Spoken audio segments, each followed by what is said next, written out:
Hey, yo, what's up, guys? How's it going? So in this video, I just kind of had this thought in my head. I'm pretty sure a lot of people have thought about this, so I figured I'd make a video about it, you know what, shine the light on something that I'm sure we've all thought about. So lately, since the iPhone XS Max was actually launched and the iPhone XS was launched, there has been a lot of things that's been reported. You guys can see it on your news feeds, you know, ChargeGate, what is it, the camera gate or whatever, or like the camera issues. Basically, a lot of people are reporting like the cameras, you know, the way that it's taking photos is just not all that great. People look a little bit too overly saturated with the whole, you know, beauty mode and HDR from the new iPhone's cameras, which easily can be fixed with a software update. But some of the other things that people are talking about is the charging. If the phone is asleep and you plug the charger in, it does not charge the phone. For what I read, I know that they were saying that with the latest iOS 12.1 beta, fixes a lot of these issues. And here's the thing that I always, you know, got curious about. And it's not just Apple that's guilty of this. Samsung is guilty of this, and LG is guilty of this. It's just majorly with mobile smartphone manufacturers, and that's when they pump out their flagship devices, okay?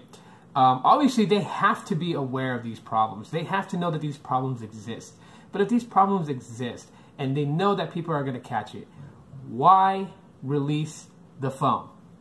That's always been a question of mine. Like, Apple could have saved them all this trouble and all this bad publicity if they would just, extend the launch date a little bit. Just, you know what, like, look at it from a perspective like, okay, you know what? The phone's not doing great. We're having these issues with these phones, and we made a whole bulk of them.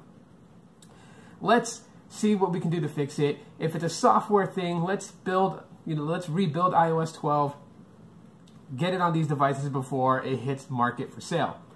Now, I know, like, some people have did videos about this. They've mentioned the fact that Apple likes to, steer itself away from its problems. Rather than acknowledge its problems and correct the problems, they like to divert the finger pointing at them. They like to point at something else. Like, I mean, I remember, I don't know if you guys remember this, and it's so totally true, and everyone else is bringing it up again, but it's absolutely true. I remember when people were saying that, with the antennas on the iPhone, there were some issues going on with it connecting, and they literally put out, a public statement stating that you, as a consumer, were holding your phone wrong, and that's why you were getting poor data connectivity to your device. You were doing it wrong. It's always put on the consumer when it comes to Apple, which is kind of one of the reasons why that I don't really support Apple products.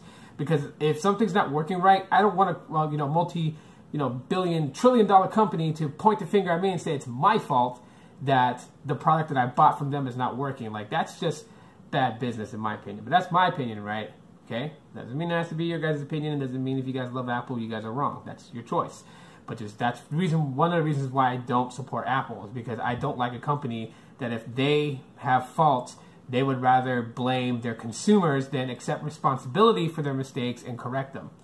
But that's the thing. And Samsung is no better. Samsung is just as guilty as in this too. There are things that happen with like the Galaxy Note 9 not being, public to the extreme, but there are things with the Note 9 that, could be fixed. There are things when the Galaxy S9 launched that could be fixed. LG and its G7 Thin Q, those could, there's always something wrong with flagships that people tend to catch on when they do their review videos here on YouTube. And then it's like, why did the manufacturer put the phone out then? Obviously, they have to know. Like, with Apple, I'm not going to sit there and listen to all these, all these Joes out there that's like, oh, they couldn't have known, and so now that they know, they're doing what they can to fix it. Like, no.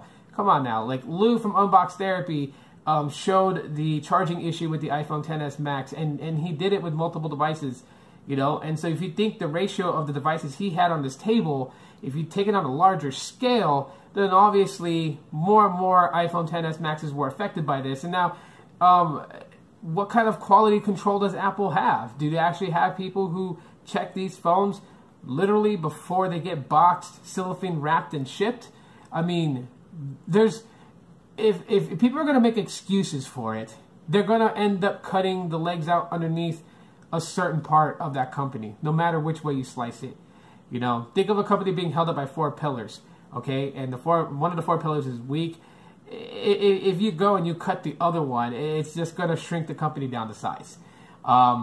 Me personally, I just so curious to know why. Like, they have to know that these problems exist before they even start, you know, launching their devices. You know, and again, if it all boils back down to that, they have to get these devices out because of market share, because of demand, because of revenue expectations for the quarter, well, then it just goes back down to that. It's all about money, and they really don't give a damn about us. Right? I mean, some of you guys are probably going to agree with that and be like, yes, that's how it is with them. They just care about the money. They don't really give a damn about us. But, I mean, and we know that to be true because really they don't. Like, you don't really see, like, companies really doing what they can to fix the mistakes. I mean, Apple has been notorious for this, and Chris Pirillo has mentioned this for so long, that there's been so many bug issues with iOS since iOS 7, and Apple refuses to do anything about it. And that kind of like clarifies the company's mentality. Pumping out a flagship device that you know is going to sell, that you know your diehard fans who are brand loyal to you are going to go out and get. You're going to give them a device that has issues so they can have a very crappy time. That just speaks volumes on how they think and what they think of their consumers. So that's just pretty much my thoughts. It's just big question to all the OEMs out there. Why do you guys send out your flagship devices when you know that there's major issues with them? You know there's major issues with them unless you have very crappy quality control. And if so, then get your crap together. Thanks for listening to my rant, and I'll talk to you guys later. Aloha.